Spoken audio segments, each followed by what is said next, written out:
Your partner says, I love you, but I want a weekend completely to myself in a cabin. How does your body physically react to that? I'd have like 500 questions. I love you, but what? There's no buts in love.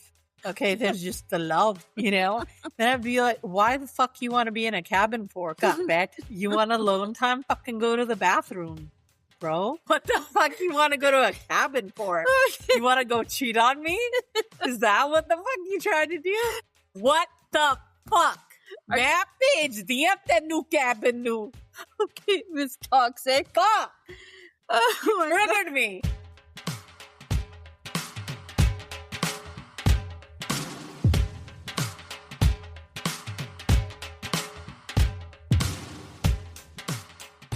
Welcome back to Chalky as in Culture. I'm Daman. And I'm Vic. Alright, guys.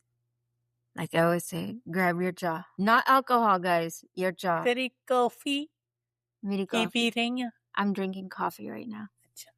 Yeah. And what are you drinking? Green tea. I don't even want to ask because it's a boring drink. Yeah. And black coffee's not. It's a very great. Okay, so today we're diving into a psychological concept that is probably going to explain every single romantic train wreck you have ever been in. Your confusing friendships or your repetitive family arguments that you have probably every party that you attend. We are talking about attachment styles. But before we even define what that means, we are going to do our favorite. Vicky, let them know what it's called. Rapid fire. Rapid fire. Okay, Vicky. No overthinking, no filtering. Just give me your raw gut reaction to these 5 everyday scenarios. Are you ready? I got you, girl. You got me? Alrighty. Yeah. Scenario number 1. Your partner takes 8 hours to reply to a casual text. What is your immediate internal reaction? I'd be all over the place. Like, I'd be really pissed off first, right? And then I'd be like really anxious and upset. And then I'd be like trying to talk myself out of even being in that relationship or whatever completely and be like, he don't fucking give a fuck. He doesn't care. I'd be all over the place, basically. You would probably think he's cheating, right? During those 8 hours? Do you think so or no? Or that's just me? I would be thinking that. No, I'd just be thinking he doesn't give a fuck. Why do I care? You do care because now you're sitting there stressed out. Yeah. Okay. That's, but I would ask myself those questions. He doesn't care. He doesn't love me. He doesn't care. He doesn't want to answer my call. That's true. Or call me. Mm-hmm. I'm not a priority. You're not. Just a back burner bitch. That would go. I mean, you wouldn't think like, oh, something happened. Maybe there's an emergency. Would that ever run through your mind or would Probably not. Okay, just negative stuff. Yeah. All right. Scenario number 2. Your partner says, I love you, but I want a weekend completely to myself in a cabin. How does your body physically react to that? I'd have like 500 questions. I love you, but what? There's no buts in love. Okay, there's just the love, Then I'd be like, why the fuck you want to be in a cabin for? God, bet you want alone time? Fucking go to the bathroom, bro. What the fuck you want to go to a cabin for? You want to go cheat on me? Is that what the fuck you trying to do? What the fuck? That bitch, DM that new cabin new. Okay, Miss Toxic. Fuck! Oh, Triggered me. I just imagined you peeking through the window and they don't know you're there, but you're kind of peeking through the window like those freaking Lifetime stalker movies. He wouldn't go to a fucking cabin to begin with. Yeah, how dare he say that? I love you, but I love you, what? but what the fuck does that mean? But what? That's not even a thing. Ugh. All right, scenario 3. Your partner likes an old, attractive photo of an ex on Instagram. Is it a crime worthy of investigation or a complete non-issue? How the fuck is he even in contact with his ex? No, what if it just pops up? You know how sometimes you're scrolling on Instagram and Why isn't she blocked? what if like they left on good terms? Why is he leaving anything on a good term? He's toxic. No, what if like something No. What if you're in a relationship and just didn't work out? And you Short both said- answer, why wouldn't it work out? Because someone's a bitch. A relationship doesn't just not work out. There's always a reason. and And someone's always nobody's a bitch. mature enough to be like, we want different things. No, fuck that. I've seen that. I've seen that on TV. Sometimes they want Keyword TB. Okay. Shit. All right. Scenario number 4. You get a text on a Tuesday afternoon that just says, "We need to talk later tonight." What does your brain tell you is happening in that gap? Like, what are you thinking? Well, you trying to break up with me? Tell me right now, because if that's the case, then I'm gonna go out tonight and fuck you. I'm gonna get ready. I'm gonna do my hair. I'm gonna buy a new outfit. I'm gonna be out. I'm gonna take selfies. I'm gonna post them, and I'm gonna check every 5 minutes how many likes I got. Yes. Okay, I got you, girl. I got you. All right. Last one. Fuck. When you are deeply stressed, overwhelmed, or upset, do you want a massive tight hug, or do you want everyone to leave you completely alone in a dark room? Why does the dark room have to be part of that? Because that was sounding real good until you said dark fucking room. Why the fuck do I want to be in a dark room? Because you're going to be sitting on the bed scrolling your phone and probably searching what he's doing. No.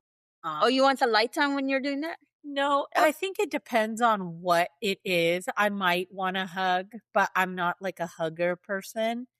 So maybe from your partner, you'd want a hug if you're upset. Or maybe like, yeah, that's probably it. Or your children, but I wouldn't be upset around my children. They don't need to know any of that. Yeah.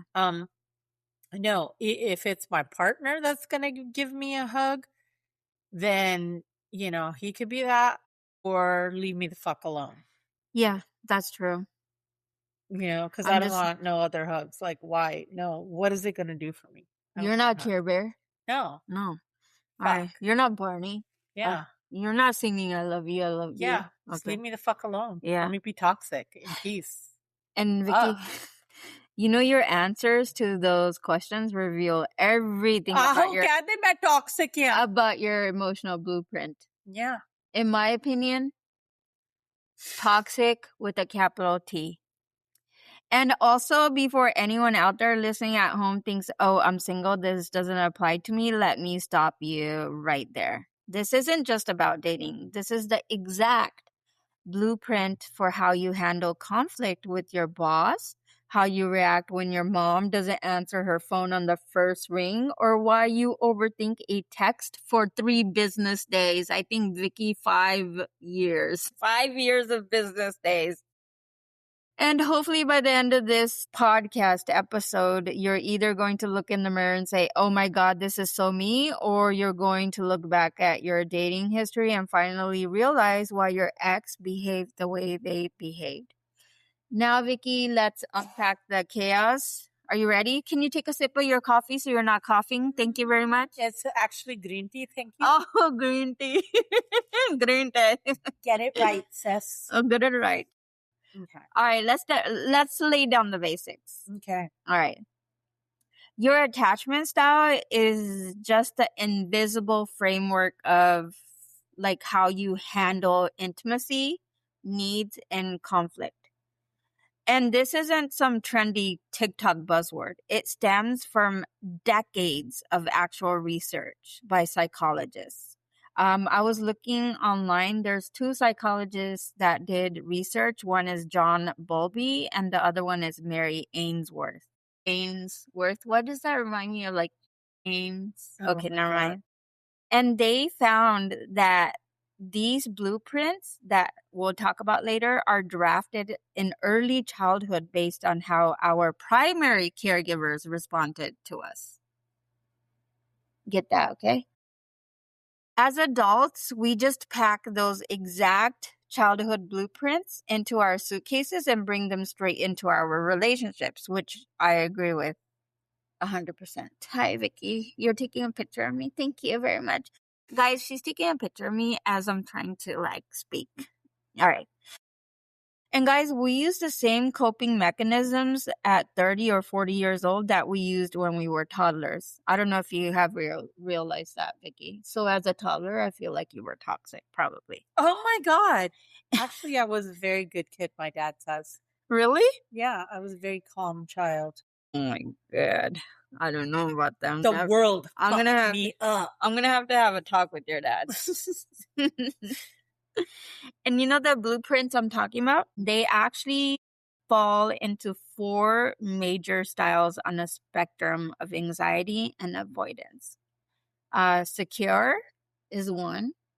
Anxious-Preoccupied is 2. Dismissive-Avoidant is 3. And Fearful-Avoidant is 4.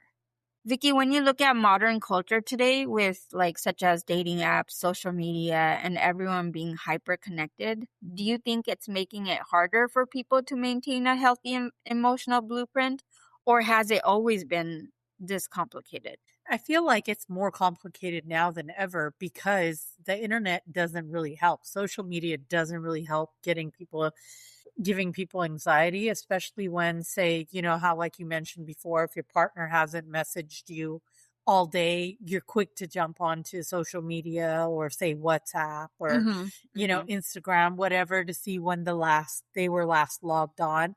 And according to that, you start spiraling and saying, oh, so they've had a chance to go and do matatek on social media, but not hit me up. Yeah, that's true. And then you're feeling some kind of way again. Yeah, because, we always believed, or we were always told, I don't know if it's reality, the first person they think of is the person they love. And if they're not messaging you for hours and they're straight on their social media, I believe they love their TikTok. Yeah, you're not a priority to them. Yeah, you're not. If they're telling you that you're a priority and their actions aren't matching up with their words, then there's some fuck shit going on there. Yeah. And social media is like a lighter fluid on attachment insecurities. Yeah. It makes the anxious people more anxious and gives the avoidant people an easy way to escape. It's a hot mess. It is. Yeah, it's a hot mess. And I really don't think it's insecurity either. A lot of people like to blame that on insecurity. It's not insecurity. It's actually right in your face that, look, this person avoided you. Yeah. Right? Yeah. Insecurity is when you're assuming things, right? Like, what can you possibly assume if they had time to check into Facebook or Instagram, but they didn't have they didn't acknowledge you, and say good morning or hey, but they thought logging onto the internet was more important. It was more important, Vicky. Yeah, so it's not insecurity if you think about it. It's actually you showing your partner that you don't give damn. And the sad part is if your partner gets bothered and they want to be messaged, if that's all they ask out of your whole 24 hours out of the day, just 10 seconds of your time out of the 24 hours, just to shoot a text, a good morning text, then I believe you should work with it, right? You both have to meet halfway. And sometimes I feel like it makes people more secure when they know, oh, my partner woke up, or my significant other. They thought of me. They thought of me. Yeah. And the healthiest one on the spectrum, it's called secure attachment. They said statistically, 50 to 60% of the population is technically secure. Do you feel like it's true? I think that shit's outdated. They need to revisit that. I think so too. Yeah. And they said, and of course, no one's perfect, right? Even secure people, they're not perfect. They're not robots. Secure people get jealous. They get sad. They get angry. They are just regulated. They trust easily. They communicate directly, and they don't panic. They don't panic, Vicky, if a text takes 3 hours, because they assume, like a normal person, they assume their partner is just busy. I don't panic. I just get pissed off. There's a difference. And they also don't play mind games or threaten breakups during a minor disagreement just to get a reaction. Imagine that, man. Imagine that. An adult acting like an adult. And guys, I'm a guilty myself. Sometimes I start arguments and fights just for entertainment purposes. Oh, and I attest. But you know what? This isn't always just in your as a partner, like to your significant other. It also goes with your friends too. If Daman doesn't respond to my calls, let me tell you, I have her location on multiple platforms. Okay? Yes, she does. If she doesn't respond and her location is mysteriously switched off, I will go into an immediate panic mode and call her entire taban. Yes, she's done that. Ask my brother, ask my cousins, ask my friends. I will find people on the internet. And the last time that happened was because I was taking a nap, guys. I was taking a nap. And her phone died. Location. Yeah, my phone had died or my location was Your off? phone died. Oh, my phone died. And I went to her house. Yeah. I rang the doorbell. She still didn't answer. I looked through the windows. I even attempted to break it. Yeah. And also, Vicky, people with secure attachments, instead of saying fine or whatever while they're slamming kitchen cabinets and also hoping their partner plays detective, a secure person can actually sit down, look you in the eye and say, hey, I felt really hurt by what happened tonight and I want to talk about it. That's a secure attachment person. And you're saying of the majority of people are this? Fuck no. Well, according to these psychologists, they are. Psychologists, I think maybe they were alive maybe earlier in the century. Okay, honestly, Vicky, tell me, have you ever dated someone who was genuinely a truly secure person? And if you did it actually feel a little boring at first compared to the drama you were used to? Be honest. You're so messed up. Be honest. Yeah. Be honest. I feel like the only, no. No. You know, see, that's the sad part. We get addicted to the spikes of cortisol and adrenaline, right? And when a secure person comes along and just does what they say they're going to do, your brain, Vicky. I don't believe it. Yeah. For a second. Yeah. Secure my ass. Yeah. Let me show you how toxic you really are. Yeah. It's showtime. It's showtime. But y'all secure people, she's gonna mess you up. So if you're a secure type of person, please don't hit up my friend Vicky, guys. I'm just setting myself up to be single for the rest of my life. By saying that. Oh, yes, me too. Because I'm semi. I'm not secure. Am I a secure person? I think I am a little bit, to be honest. Actually, I don't care. You're toxic. Yes, I am, I guess so. Okay, fine. All right, now this brings us right into the insecure styles. The first one is anxious attachment. That's me. They are the chasers. No. If your stomach tightened during our rapid fire round, welcome to the club. Welcome. People with anxious attachment, these are the type of people who deeply crave connection, but they have this consistent, low-level background hum of fear that they're going to be abandoned or rejected. Their core question is basically, do you still love me? Are you still here? And they will ask that 100 different ways a day without ever using those exact words. Fuck. Yeah, I know. That's me. Yeah. And we're talking overthinking text response times, reading into punctuation, needing constant reassurance, or doing what therapists call protest behavior, like intentionally ignoring a text for hours to punish them, or calling 20 times in a row when panicked. Vicky, you know how the anxious brain translator works? Do you know how it works? I mean, I have one. Let me give you an example. The partner says, I'm having an incredibly busy day at work. Talk tonight. And then what does your anxious brain instantly hear? To be honest, if somebody communicated that to me and said, I'm having a really busy day at work, I won't be able to talk comfortably, I'd understand because they've communicated that to me. And I'm going to be like, okay, you got shit to do. That's fine.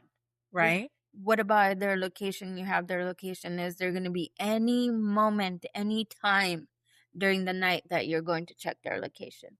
If they're not home and it's like 12, 11, But they 12, told you I'm 11. going to be busy for a few hours, and let's say I'm going to Why the fuck is the few hours See, in the there you middle go. of the night? There you go. No, Sometimes we're- no. If they're calling you in the day and saying I'm going to be busy at work, Okay, let's say right, they're at for the work. rest of the day. Yeah, what if they're at work and it's the rest of the day?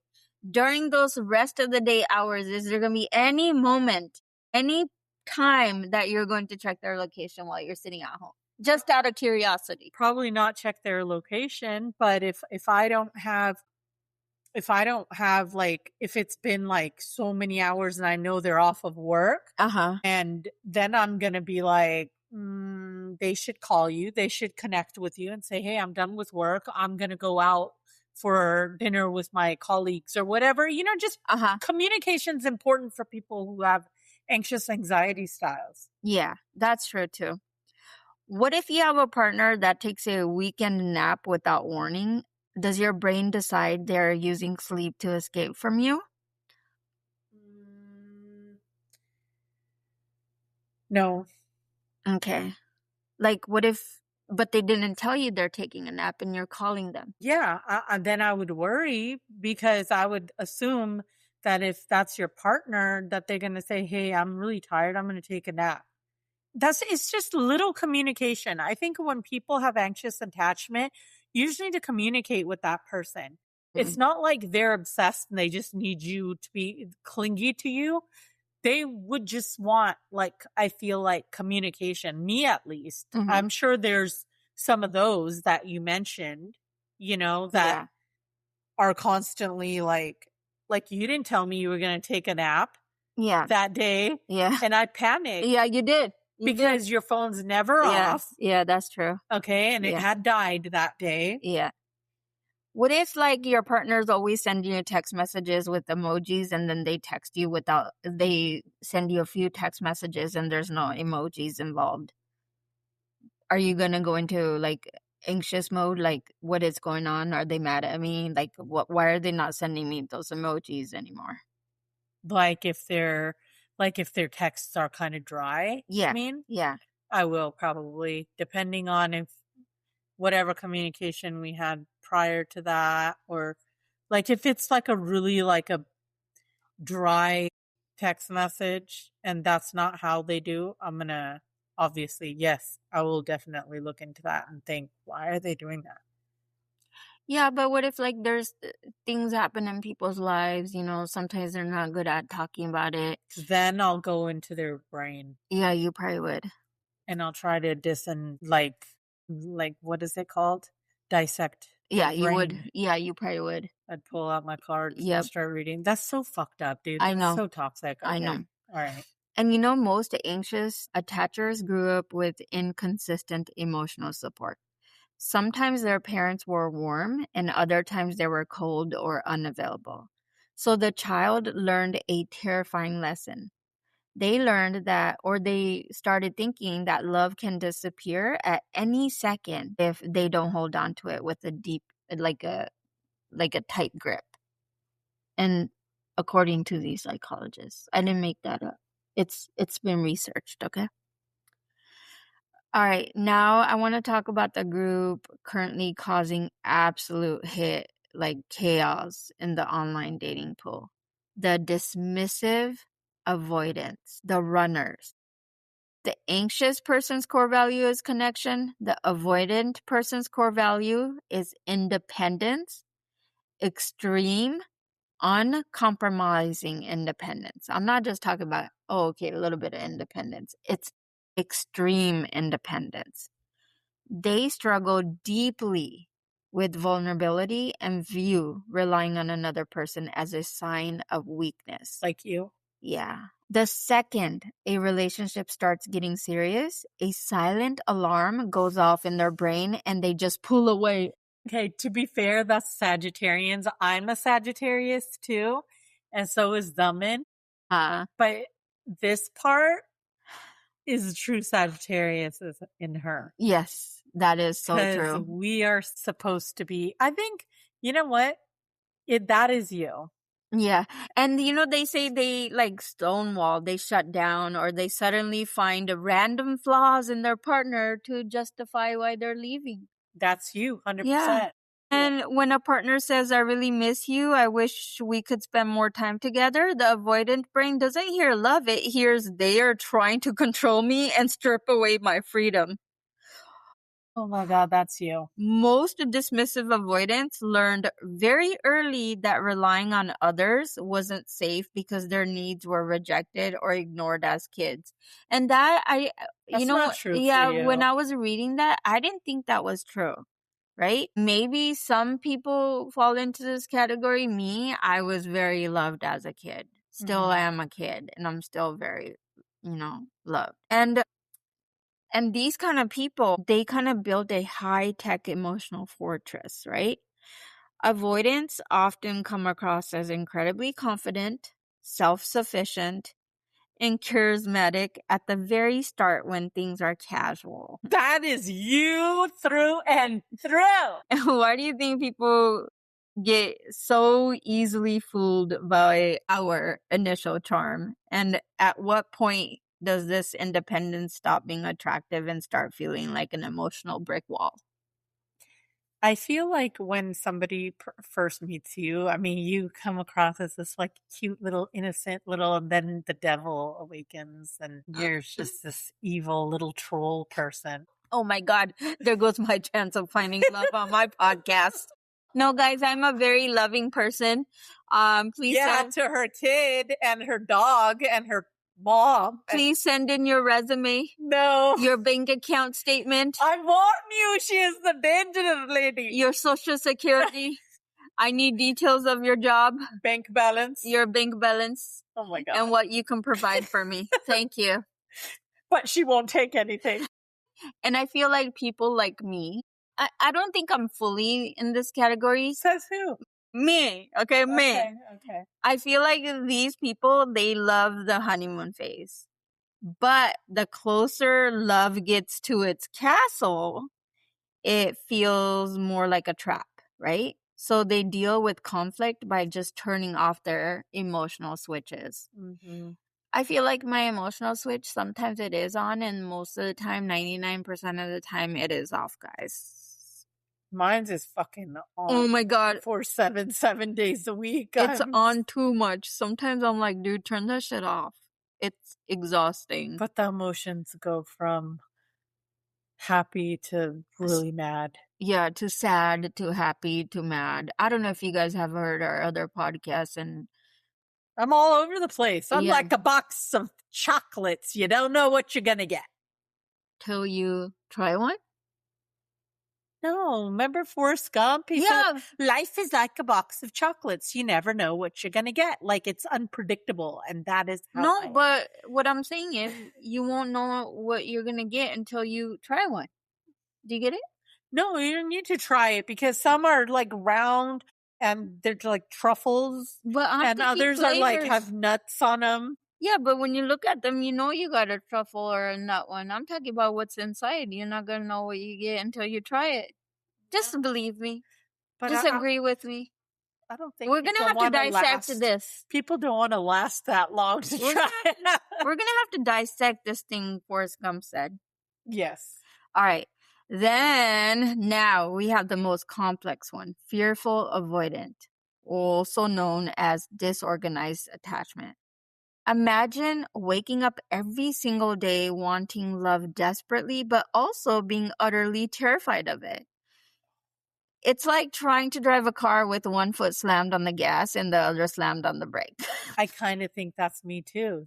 Okay, so I'm going to tell you what it is and you tell me if you are. Shit. And guys, sometimes I've done my own research and I like surprising Vicky as we go along. And she's like, yeah, that's me. I'm the total this. All right. Oh. These kind of people, they crave closeness. Mm-hmm. But the moment they actually get the intimacy they ask for, a panic switch goes off that says, get out before they hurt you. So they abruptly push the person away or create a massive fight out of nowhere. Then, once the person actually leaves, the fear of abandonment kicks right back in. And they start saying, wait, come back, don't leave me. Oh my God, my life is falling apart. And when they pull them back in, they get terrified of the closeness again.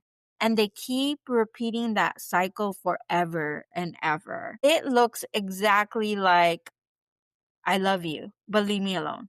Why aren't you texting me? Stop texting me. You're crowding me. They're confused, right? They ask for it, and when they get it, they're like, why are you giving it to me? Go away. Get away from me. I kind of feel like that's you too. In Mm, ways. No, dude, I have seen that. you think so? I have.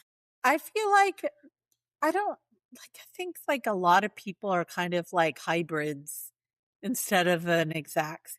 Because I do see that in you too. You, I don't Yeah. know. And then it's like, don't fuck. Oh, they're calling. Oh, I'm not gonna decline, block. When they start calling you, then it's like block. Like before, it's like you're fucking weird, I bro. could have had a potential husband listening in on this podcast, and now he's gonna be scared Potential away. husband, before. And you know and like I said, when I was reading about this, they said, according to the psychologist, they said this kind of style is usually born out of deeper childhood trauma or highly unpredictable environments where the caregiver who was supposed to keep you safe was also the exact same person causing you fear. Vicky, have you ever known someone caught in the exact painful push-pull cycle? You just said it's me, but have you noticed anyone else in this cycle? And if you have, why do you think this style is so emotionally exhausting for both people involved? To be honest, and I have been in that cycle before too, I feel like a lot of people go into that cycle usually during when they're not like deeply invested in the person, but they do like the person, but they're not sure, or it's a rebound relationship kind of a thing, or somebody that they're not totally healed from a previous relationship that was important to them that ended off in a bad note. And then, you know how like some people jump into things just to be a distraction? And then maybe the other person, the one you're wanting a distraction, but that person is out there looking for love. And mind you, we'll discuss this another time. This is why I don't believe in rebounds, is because I feel like it's not fair because you're not emotionally ready because you're already fucked from the previous relationship, like mentally, and you can't give all of yourself to this person, like emotionally, but you do like the way they make you feel when they're saying that you're all beautiful and they're thinking about you and all that. Cause everyone wants to feel good about themselves, right? Everyone wants to feel loved and cared for and, noticed. But when that person starts getting like, I was thinking I want to go, like, I want to take you to this place, that place. And then you're like, nah, bro. Yeah. Yeah. This is too much. Yeah. Yeah. Like, just keep complimenting me and Yeah. we're good. And this space, you're moving too fast. And let me tell you, it just had me start thinking, like, I've known so many people in these kind of situations, right? Mhm. They want to be together, Mhm. then they're together, then they get tired of each other, or one person gets tired of the other person, and then they leave them. And when the other person starts moving on, then they want them back. Yeah. And then when they come back, they do the same thing over again. It's like a cycle. Like, it's like, I want you for this certain amount of time. Now I'm done with you. But once you're going to start moving on, I want you back. And when they come back because they love you, then you don't want them anymore. And you push them away again. And the same cycle keeps happening again and again. Because I think there's a tad, like a touch of narcissism in that too. Yeah. Because the thing is, that person, suppose like you're with this person, right? And this person's giving you all this attention and everything. But you don't want that, right? Because you're not trying to like go, like you're not trying to be that serious or whatever, is because of whatever reason. Maybe this person's older than you significantly or significantly younger than you, or maybe you're from different backgrounds, or, it just, maybe it doesn't make sense on paper to you, Yeah. right? But this person does make you feel good about yourself. And so I feel like a lot of the times you don't want to let go of that because you like the way the person's making you feel. But at the same time, it's not going to go anywhere because A, B, C, D reasons why you don't think that this is the relationship for you. So you back off, Yes. but you still like that attention Yes. and you like feeling important. So every time that person starts pulling away, then you kind of drag them back in because you miss them putting you on a pedestal. Yeah, exactly. And Exactly. that's fucked up, dude. It is fucked up. It's just not fair. I mean, I've met a lot of people that have kind of, you know, been in not even a relationship, more of the talking situation. Uh, And they don't really like the person, but it's cool because they're giving them attention and they're giving them like an ego boost and stuff. And when that person just kind of is done because you're not reciprocating like whatever they're giving to you, and they start kind of pulling away and moving forward. yeah. And then all of a sudden you're like, hey, where'd my attention go? Yeah, exactly. And that's really messed up because if you don't want that person, or if your intentions are not, to care for them, then you should let them go and find their person. That's the thing. People are selfish. They don't People do that. are. If things work that way, everyone would be happy, right? Yeah. But people don't do that. That's the problem. They want to hold on to you, but at the same time they don't want you. Right? Yeah. They want they want to They want have access. They want Yeah. access. Yes. They want access to you, but they don't want to do the work to keep you. Mhm. Exactly. And like we always say, we receive messages in our inbox, and once we receive messages, we kind of compile them together and make our episodes. So we do have a message that was sent to us. We'll keep it anonymous. It says, "Dear Daman and Veiki, I need your help because I feel like I am genuinely losing my mind and my self-esteem is completely gone. I've been dating my boyfriend for 2 years. And it is a nonstop emotional roller coaster. When things are good, they are magical. He is sweet, attentive, cooks for me, tells me I'm the love of his life. But the moment we have a deep conversation about our actual future, like moving in together or planning a long-term trip, everything changes instantly. Last month, after a beautiful weekend trip getaway where we talked about openly about marriage, he completely vanished into thin air for 4 days. He wouldn't answer my phone calls, ignored my FaceTimes, and sent one-worded text messages when he did reply. My anxiety went through the absolute roof. I couldn't eat, I couldn't sleep. I had panic attacks at work, and I kept checking his location 20 times a day. I eventually lost control of my emotions and drove over to his apartment unannounced at 10 p.m. because I was entirely convinced he was breaking up with me or cheating. When he opened the door, he didn't look sad. He looked at me with complete disgust, like I was a psycho. He said, "You are completely suffocating me. I just needed some space to breathe and you ruined it." I started crying and screaming on his doorstep, asking why he was pushing me for having a good weekend. He shut down completely, went inside, put his noise canceling headphones on, and completely ignored me until I finally gave up and left. 2 days later, he sent me a casual text saying he missed me and apologized for being distant. We got back together, but now I feel like I'm walking on eggshells every single second. I am constantly tracking his moods, rewriting simple texts 5 times so I don't sound needy, and living in a total terror that if I show too much love or ask for basic commitment, he will run away again. Why do I keep chasing someone who runs away the moment things get real? Am I the crazy one? I've been in your place. Yes, she has. Yeah. And I think what it comes down to is we try to ignore signs all the time, but the way a person treats us is exactly how they feel about us. Yeah, exactly. And when somebody cares about you, when they love you, and when they want to see you happy, they don't ignore you. Yeah. If they need space, they communicate it with Yeah, you they do.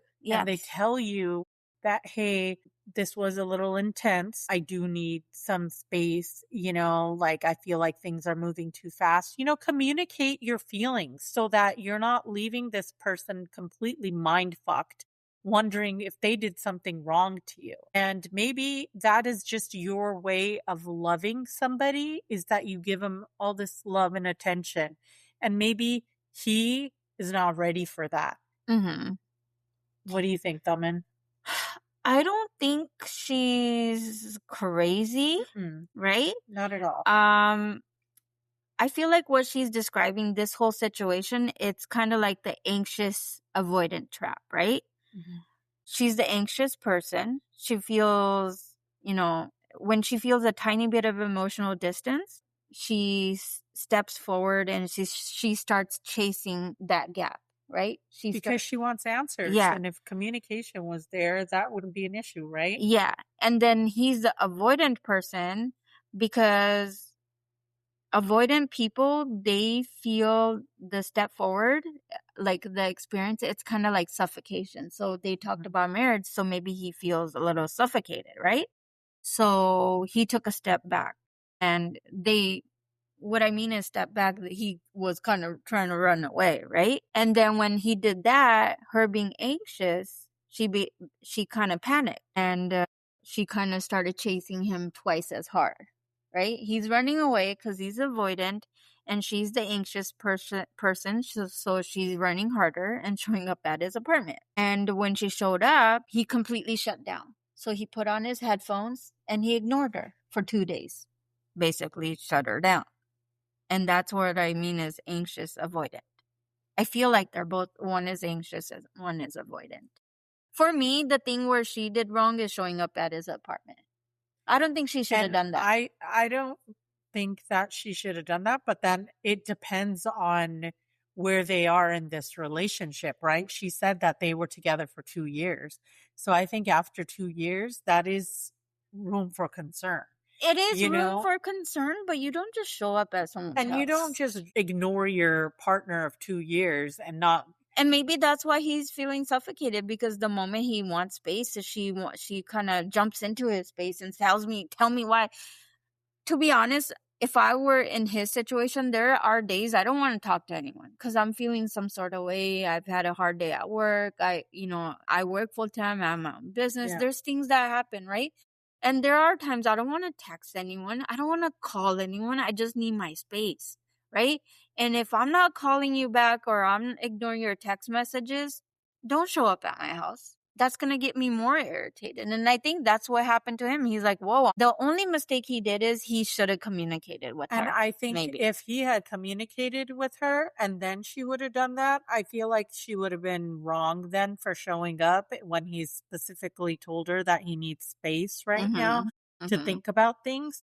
But I feel like by him completely avoiding her and they being in a 2 year, this is your girlfriend, bro, Yeah. and that's her boyfriend.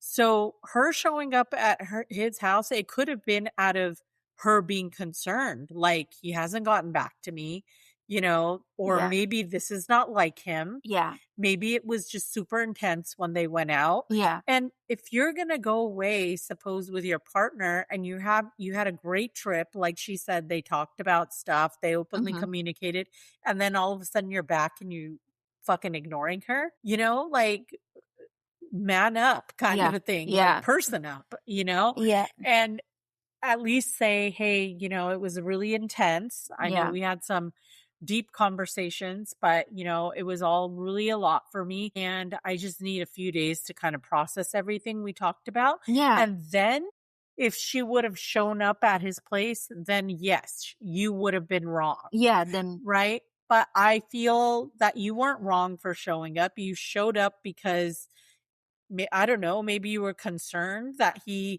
guys came back from what you thought was a wonderful trip and now all of a sudden he's ghosting you and this is your boyfriend of 2 years. yeah. That to me is wrong on his part. Yeah, that's true too. I just Yeah. feel like it is wrong on his part, but I also feel like there are like, I'm putting myself in his shoes. There are times where I don't wanna just talk to anyone. I don't wanna text you, I don't wanna call you, which I feel like Is wrong? is wrong because when you are in a relationship, Yes. you're committed to someone, you Yes. should communicate with them because they get worried, right? Yes. So just let them know, "Hey, I don't feel like talking Yeah. today. I don't feel like texting. I'll talk to you tomorrow." But then another thing, what happens is when you do say, "I don't feel like talking today, let's text or call each other tomorrow," that person's gonna start thinking the worst, right? Are they trying to break up with me? Are they moving on? But then Are they they cheating on can. me? At least there was communication done there, right? Yeah, but That a lot of people don't appreciate communication either, Vicky. And I know there's probably a lot of listeners out there. If your boyfriend or your girlfriend said, "I don't feel like seeing you today. I don't feel like talking to you today. Can we talk tomorrow?" How are you going to react to that? I think It's always going to anybody be, would feel some kind of way, yeah, right? yeah, Whatever style you yeah, have, right? Everyone would feel some kind of way. But the fact that they communicated that with you, that, hey, I don't want to talk to anyone. I just want to be left alone. Leave them the fuck alone. yeah, Because then if they say anything out of character or they act some sort of way to make you feel extra hurt, like you said, like she said, she was crying in the doorway, like, and stuff. She was crying because she was taken back. Like she didn't like, it was kind of like a woe to her, yeah, right? Like, hold up. Like maybe he should have just told her to begin with that, hey, I had a good time with you, but it was really intense and I just need some time to process it and I'll hit you up when I'm ready to talk, yeah. right? That is if she's an understanding person, Even right? if she's not an understanding person, that's his boundary. And then if she showed up at his house, then I would be Yes. mad. Yeah, that Then makes sense. then she is completely in the wrong if she shows up and he's communicated that he needs his space. Yeah.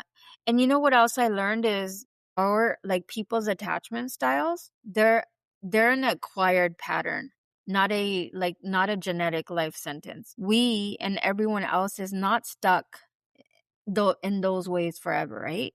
Yeah. Our brain possesses neuroplasticity.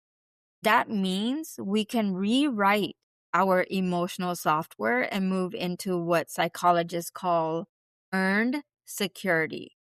But it takes a lot of self-awareness and learning how to pause before you act on your physical triggers. It takes a lot. It takes years, and sometimes some people just never succeed.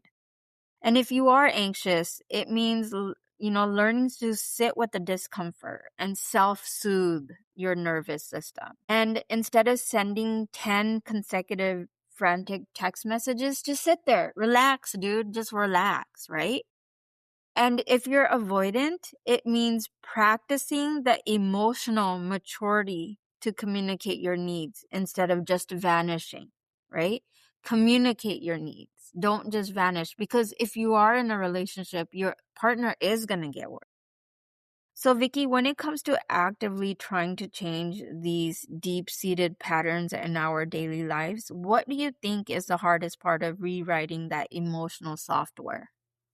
I think emotional maturity kind of plays a part and also life experiences. As you know, you've known me for decades now. I was very, I think, and this, mind you, is not just in romantic relationships. It could be relationships with your siblings, with your Uh parents, huh. with, Uh huh. friends. Uh huh. I feel like I would get really on edge and pop off and get mad Yeah. or become violent Yeah. sometimes. Yeah. And I feel like over time, over the years, I have learned, or maybe through life experiences, have, I think, because I communicate with so many people all the time, every day of my life, pretty much, like through readings or whatever, you start kind of understanding that everyone moves differently Yeah. Yeah. and that sometimes you just need to listen and Mhm. not respond. Yes. And Yes. I've worked Listen. on that. Listen. That's hard to do. It is. But I think it's helped me and it's worked a lot with my relationships, like with my dad, with my family. Like a lot of the times, like if something triggers me and makes me unhappy, instead of popping off on those people, now I just kind of back off and just Yeah. kind of go silent. Yeah. And I think it's very hard to be just a listener. Yeah. For me, it's hard, especially when you're telling me stuff. I can't just listen. I have to give my advice, and forever I will. So I'm sorry. I'm never changing my ways and not rewiring my system. But no, to be honest, I feel like in any relationship with your parent, your partner, anyone, you need to learn to listen. And sometimes they don't want you to give your advice or anything like that. They want you to just listen. And if your partner is trying to communicate with you and you want to have a good relationship, sit there and listen. And Okay? process it. Yes, process it. Not just listen to respond. Yeah, exactly. Because Exactly. that is a very, like, it's a very common thing to do is people just want to listen to respond. Like while you're talking, they're already processing what their response is gonna be instead of processing the information you're giving to them. Exactly. And I'm guilty of that, I Yeah. have to say. Yeah.